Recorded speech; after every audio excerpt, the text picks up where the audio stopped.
Get festive with a homemade Pom Pom Wreath. Here's what you'll need: a piece of cardboard, why not go eco with old packaging, yarn, we're using Christmas classics, a pom-pom maker, scissors, a pen, and a glue gun. First, on your cardboard, draw 2 circles like this, or a shape of your choice. Take your scissors and cut round to form the backboard for your wreath.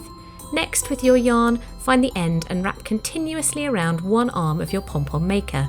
Keep winding round and be sure to fill right to the middle for the best results. Snip the end and repeat for the other side until you have a complete circle like this.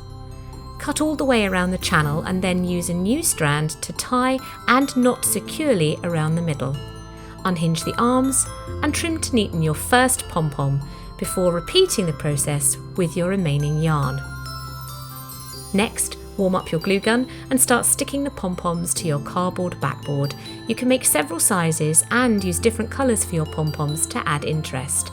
Finally, just glue some plaited strands to the back and there you have it, your festive pom-pom wreath ready to hang and enjoy. Brought to you by the Knitting Network.